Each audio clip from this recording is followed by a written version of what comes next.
Buenas tardes, querida iglesia. Mi saludo a ustedes nuevamente.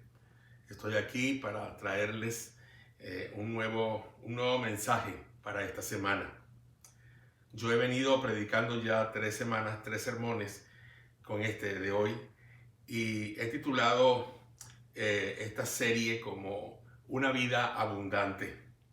El sermón de hoy es parte del compromiso de compartir con ustedes cuando les dije que la gracia de Cristo en el mensaje pasado, que hablaba de la seguridad de nuestra salvación, que la gracia de Cristo no nos condena cuando pecamos, pero ella no elimina las consecuencias de nuestros pecados. Dios está tomando en cuenta nuestros pecados y viviremos las consecuencias por ellos. Y clasifiqué esto en el mensaje como esto es la otra cara de la moneda. Deben recordarse los que estuvieron escuchando este pasaje, este mensaje. Ese mensaje trataba sobre la seguridad de la salvación y tenía suficiente apoyo bíblico. Y el texto central era el Evangelio de San Juan en el capítulo 10. Había muchos argumentos e ilustraciones para ayudarnos a entender esto de la seguridad de la salvación.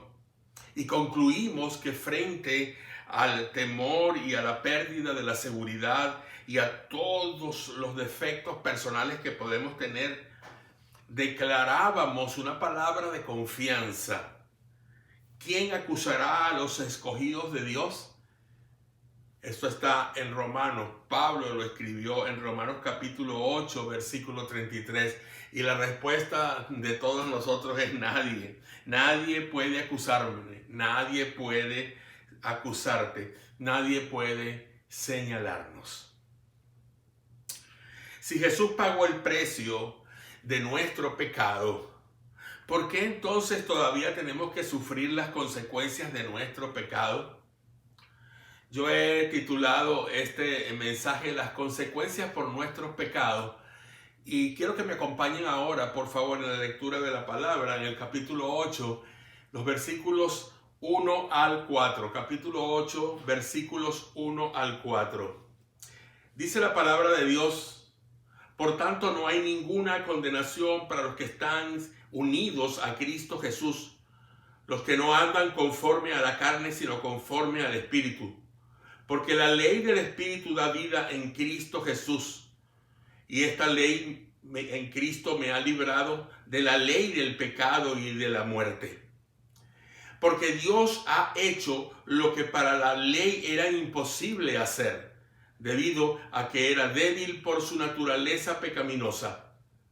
Por causa del pecado envió a su Hijo a una condición semejante a la de un hombre pecador, y de esta manera condenó al pecado en la carne, para que la justicia de la ley se cumpliera en nosotros, que no seguimos los pasos de nuestra carne, sino los del Espíritu Santo. Señor, gracias. Gracias por tu palabra. Gracias porque ella bendice nuestras vidas. Gracias, Señor, porque ella nos guía a la verdad. Y hoy queremos conocer tu verdad más profundo, Señor, allí donde tú, Señor, enseñas desde tu propio ser, desde tu propia esencia, que es tu Espíritu Santo, y que tu Espíritu Santo se pasee entre nosotros hoy y que abra nuestros entendimientos, nuestra vista, nuestros oídos a la verdad del Evangelio. Muchas gracias, Señor, en Cristo Jesús. Amén. Jesús pagó el precio por nuestro pecado, eso lo dice Efesios capítulo 1, verso 7. Efesios capítulo 1, verso 7. Sin embargo, todavía sufrimos las consecuencias de nuestros pecados. Por ejemplo, quien ha cometido un crimen está encarcelado y puede llegar a ser cristiano en la cárcel, pero eso no significa que será puesto en libertad. Tiene que terminar su condena. tiene que continuar allí hasta el final de su condena, experimentando las consecuencias de su crimen o sus crímenes. Un cristiano nacido de nuevo que cae en el adulterio puede perder su familia, puede perder su profesión por las consecuencias del pecado que cometió. Aún después de confesar y abandonar el pecado, las consecuencias de su pecado permanecen. El venir a Cristo no borra los efectos temporales del pecado. Por el contrario, nuestra salvación garantiza que no enfrentaremos las consecuencias eternas del pecado, que es la muerte eterna, pero quien solo vive para pecar, sí recibirá como castigo la muerte, porque nunca se ha arrepentido de su pecado. Solo que ahora, hermanos míos, ahora en este instante, desde que hicimos esta decisión de fe por Jesucristo, o si la haces hoy tú ahora por Jesús, Dios nos regala la vida eterna por medio de ese sacrificio de su Hijo Jesús, nuestro Señor. Dice en Romanos 6:23, porque la paga del pecado es muerte, mas la dádiva de Dios, o el regalo de Dios, es vida eterna en Cristo Jesús, Señor nuestro. En la cruz Cristo pagó la pena de nuestro pecado con su propia sangre. El que no cometió pecado pagó la pena de nuestro pecado. Fue hecho pecado por nosotros, dice segunda a los Corintios capítulo 5 versículo 21. Sobre la base del sacrificio perfecto de Cristo, los que creen ya no están bajo la condenación de Dios. Romanos 8:1 dice, ahora pues ninguna condenación hay para los que están en Cristo Jesús, los que no andan conforme a la carne, sino conforme al Espíritu. Esto es una buena noticia, pero es importante entender que cuando el creyente en Cristo peca, cuando desobedece a Dios, experimentará las consecuencias por su pecado. No es porque esté bajo la condenación de Dios, ya no lo está. No es porque esté bajo su ira, ya no lo está. Es por retribución, es por retribución. Es peligroso que el cristiano que ha sido salvo por el sacrificio de Cristo piense que puede seguir cometiendo pecado porque está bajo la gracia de Dios, y eso le da luz verde en el semáforo de su vida para seguir pecando. Romanos 6:15 dice, ¿qué pues? ¿Pecaremos porque no estamos bajo la ley sino bajo la gracia? Y concluye Pablo diciendo, en ninguna manera, en ninguna manera. Eso no es posible, porque la paga del pecado es muerte, y el pecado trae consecuencia a la vida. Hoy quiero compartir con ustedes sobre estas consecuencias, estos problemas, estas situaciones que van a producirse por causa de nuestra desobediencia, de nuestros pecados. Y es que ellos en sí mismos traen por lo menos 3 consecuencias, 3 situaciones. La primera situación es una situación que es común, se llama la situación universal. Esta situación universal o esta consecuencia de pecado le dicen original, pecado original. Las experimentaremos de forma permanente porque somos humanos, porque todos somos hijos de Adán. Todos tenemos espinos, todos tenemos malezas creciendo en nuestros jardines. Todos nos enfrentamos a los desastres naturales. Todos nos enfrentamos a la vejez, envejecemos y finalmente todos morimos físicamente. El primer pecado en el mundo fue la desobediencia de Adán. Así, en castigo por el pecado, apareció la muerte en el mundo. Y como todos hemos pecado, sin excepción, desde Adán hasta el día de hoy, o hasta el último niño que nazca esta noche a medianoche, todos pecamos. Solamente Cristo, solamente Jesús es excepto de pecado. Todos tenemos que morir entonces. Todos tenemos que morir. Cristo no debía morir. De hecho, como hijo de Dios no moriría. No muere.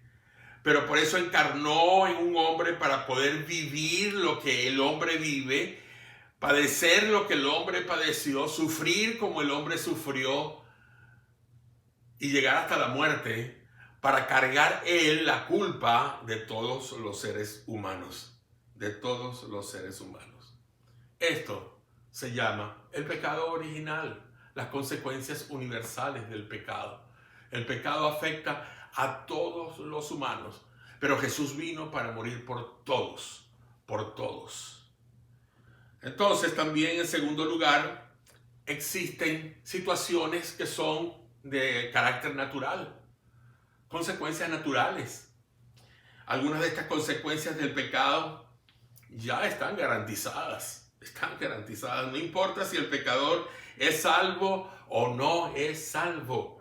No importa si tienes la salvación, hermano, hermana, no importa si eres salvo. La Biblia advierte que el pecado de la inmoralidad, por ejemplo, tratándose de pecados que te pueden afectar a ti y a mí, de la inmoralidad sexual, es un pecado cometido contra el propio cuerpo. La Biblia condena las relaciones fuera del matrimonio. Ese pecado le hace más daño al cuerpo que cualquier otro pecado.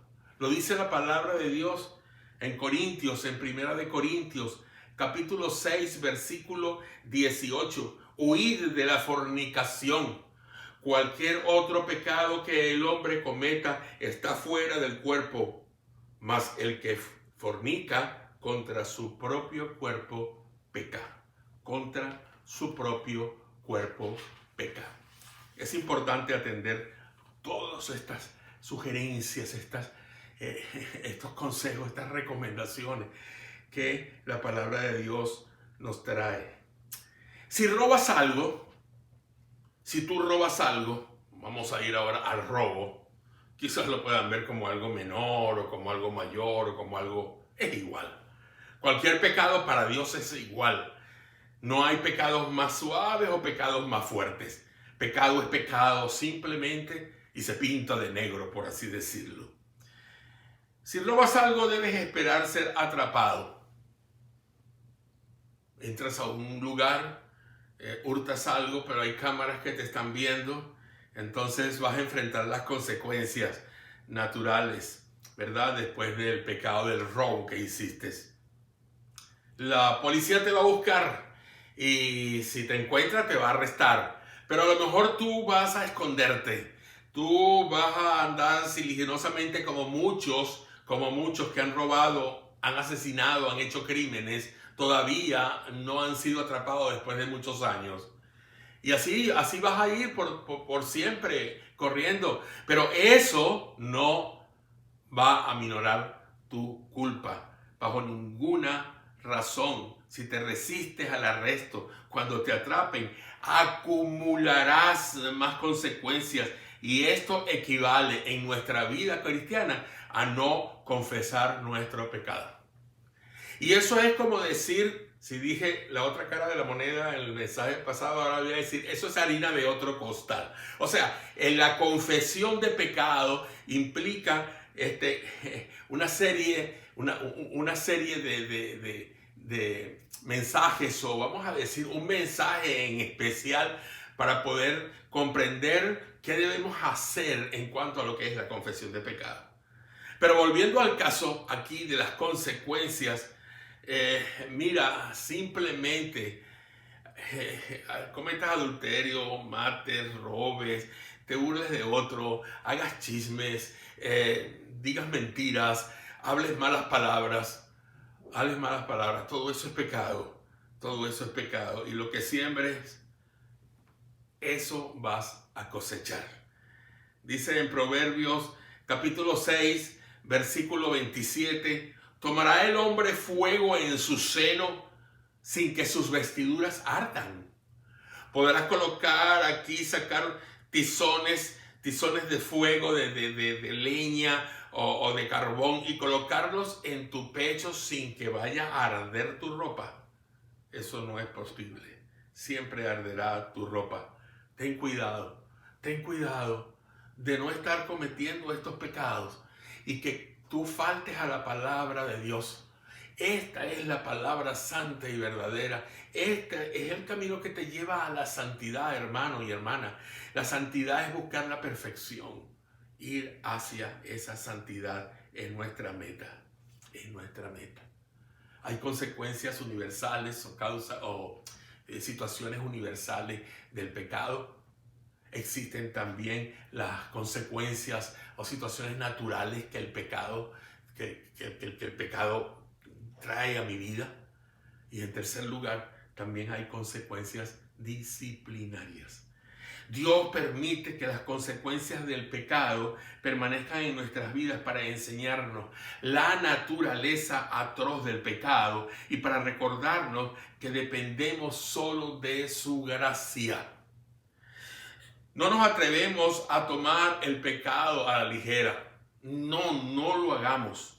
No lo hagamos. Ante las consecuencias del pecado, nos humillamos y buscamos el reino y la justicia de Dios y mucho más.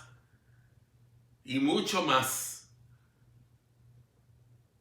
Buscamos todo aquello que puede retribuirnos a nosotros la gracia divina, el amor de Dios, sus dones, su bondad, su permanencia eterna en nuestras vidas. Agradar a Dios en todo esto es cuidar tu vida y no perder de cuidar, de pulir, de limpiar, de estar lustrando esa salvación tan grande que tenemos. Cuídala. Es difícil. En medio de tantas tentaciones, de tantas situaciones, de esta pandemia que a veces nos tranca y nos deja en casa. ¿Saben cuántos divorcios ha producido la pandemia? ¿Saben cuántos maltratos en el hogar ha producido este tiempo de cuarentena en los hogares en muchas partes del mundo?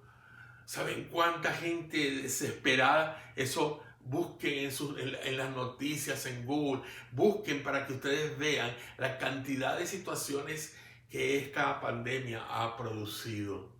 Debemos estar en oración, debemos pedir al Señor su paz y que nosotros podamos en medio de esa paz atravesar con paciencia esta situación para no estallar en medio de toda esta situación que nos ha cambiado la vida totalmente, Mencioné a Ananías y Zafira. Ananías y Zafira fueron disciplinados por su pecado. Esta es una pareja, en el libro de los Hechos la va a encontrar, ¿verdad? En el capítulo 5, en el versículo 11. Pero yo quiero que recuerden, les voy a recordar lo que pasó. Ellos mintieron a la iglesia cuando habían ofrecido algo para la iglesia y entonces pensaron que podían quedarse con algo de lo que habían ofrecido.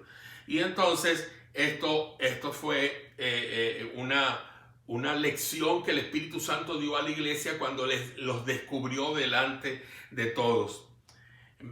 Por lo que pasó, ¿verdad? Por la disciplina que Dios les aplicó a ellos, vino un gran temor, dice la Biblia en Hechos 5:11, vino un gran temor sobre la iglesia y sobre todos los que oyeron estas cosas. Se puede ver también en primera a los Corintios 5:5 y en primera de Timoteo 1:20 referencias a este pecado. Así que va a haber cosas. Es como quien dice, entre el cielo y la tierra no hay nada oculto. Hay otro refrán que habla algo más o menos así, que lo que tú haces todo va a salir a la luz en algún momento, de alguna manera. Dios, que es celoso de su gracia, no tanto que sea celoso de sus hijos, es celoso de su gracia, de su poder, de Él mismo. Como tal, no va a permitir que nosotros nos burlemos de Él. Pero miren, empecé diciendo sobre este punto de que hay cosas que van a quedar en nuestro recuerdo siempre. pecados que van a quedar en nuestro recuerdo. Eso es parte de la disciplina. No quiere decir que Dios no nos ha perdonado y no nos va a perdonar más. Sí, Él es grande, maravilloso para perdonar nuestros pecados y limpiarnos de toda maldad, dice la palabra de Dios, confesando realmente nuestros pecados como debe ser. Y ya les expliqué que esto de la confesión es un tema que más adelante voy a tocar. Pero este Dios maravilloso que hace que nuestros pecados, que nuestros recuerdos estén allí como hijos de Dios, vamos a experimentar la disciplina. Ahora vamos a experimentar la disciplina de Dios, así como Ananías y Zafira la experimentaron allá en el libro de los Hechos. La disciplina de Dios es como la disciplina de los padres. ¿Okay? Los padres tienen que disciplinar a sus hijos para evitar que ellos se equivoquen nuevamente. Y la palabra de Dios dice, hijo mío, no menosprecies la disciplina del Señor. El Señor va a disciplinarte, A mí me ha disciplinado y bastante que me ha disciplinado porque bastante he desobedecido al Señor. Ninguno se escapa. No por ser un pastor, no por ser un jerarca dentro de una iglesia jerárquica o un líder cristiano que se enaltezca, ni siquiera de ninguna otra secta o religión extraña por allí. No, todos pecaron. Pero los hijos son los que reciben la disciplina. Y como somos hijos de Dios, Él nos va a disciplinar. Hijo mío, no menosprecies la disciplina del Señor. O sea, no le des la espalda a lo que el Señor está haciendo en tu vida. Ni desmayes cuando eres reprendido por Él. Porque el Señor, al que ama, disciplina y azota a todo el que recibe por hijo. Qué precioso pasaje. Qué precioso pasaje. Hebreos 2, 5 al 6. Es maravilloso. ¿Sabes cuántos de los hijos de Dios, salvos por su fe en Jesucristo, se someten a la disciplina? ¿Sabes? Todos deben hacerlo. Tú y yo entre ellos. Pues si Dios no los corrige, ¿cómo lo hace con otros de sus hijos? Entonces, ni tú ni yo seremos entonces a lo mejor sus hijos. Mucho cuidado. Si no sentimos que Dios está disciplinándonos y yo estoy cometiendo pecado y no siento el peso de la disciplina, el peso en mi conciencia, el dolor en mi corazón, porque estoy faltándole a Él, hay que tener mucho cuidado. Pero si se os deja sin disciplina, dice en Hebreos capítulo 12, versículo 8, si se os deja sin disciplina, de la cual han sido todos participantes, entonces ustedes serán bastardos y no hijos. Dice la palabra, serán bastardos y no hijos. Es fuerte. Todos. Hermanos,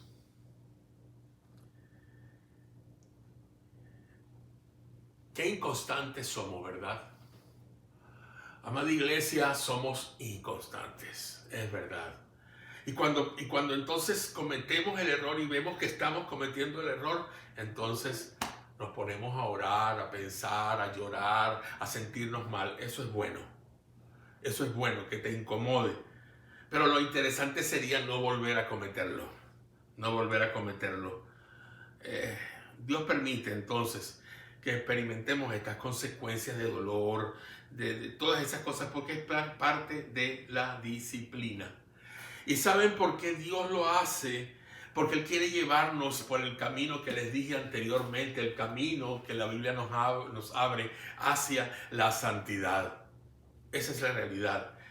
Y miren, Dios es santo, 3 veces santo.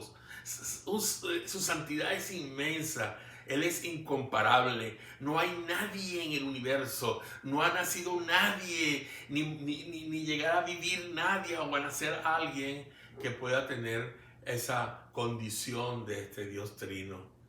No, no.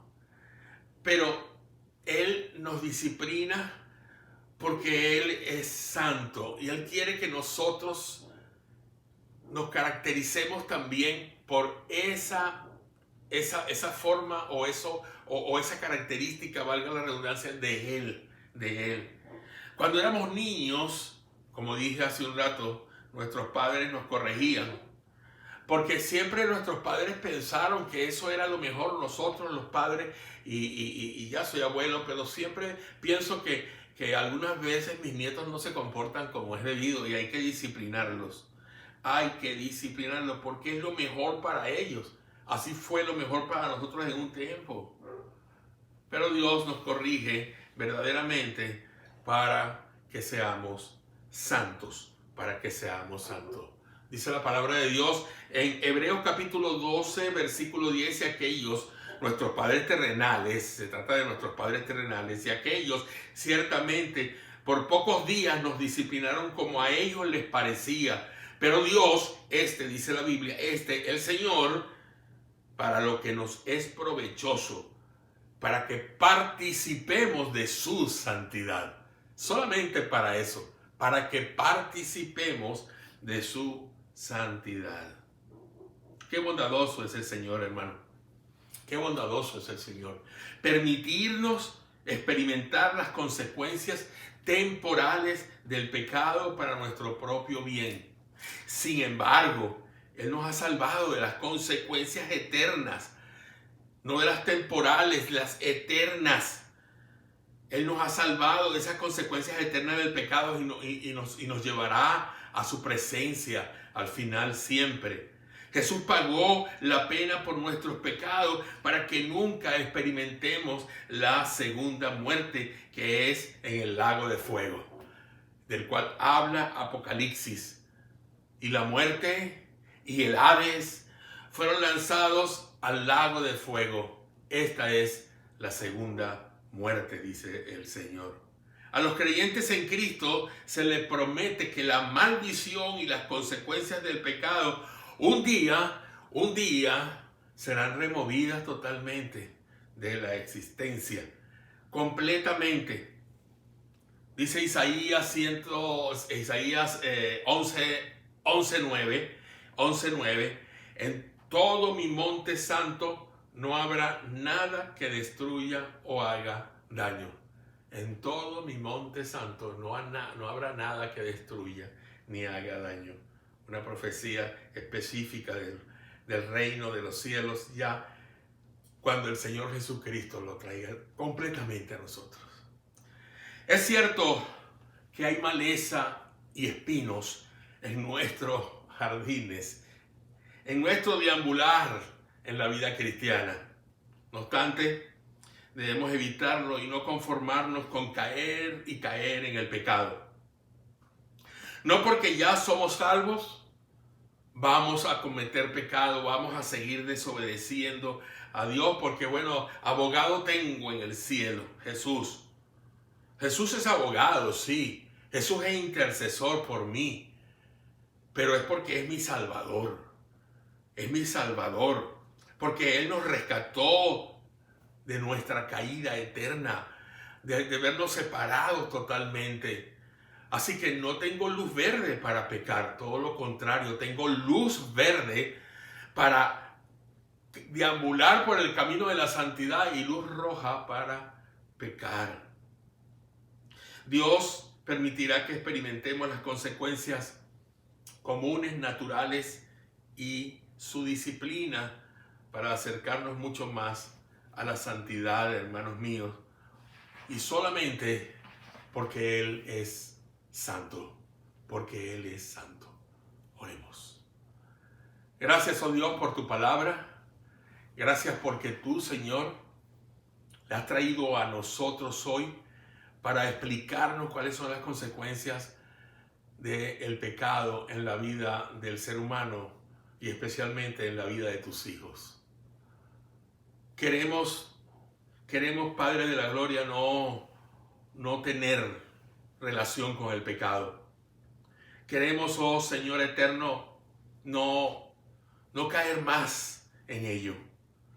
Ayúdanos, oh Dios. No es fácil para nosotros, pero cada vez susúrranos a nuestro oído, a nuestra conciencia, y adviértenos en estas tentaciones que nos hacen caer en pecado. Muchas gracias por tu Espíritu Santo. Muchas gracias por la intercesión de nuestro Salvador Jesucristo, Padre de la Gloria. Muchas gracias, oh Padre, por haber enviado a tu Hijo para salvarnos eternamente del pecado. En el nombre de Jesús. Amén. Que Dios les bendiga y les guarde.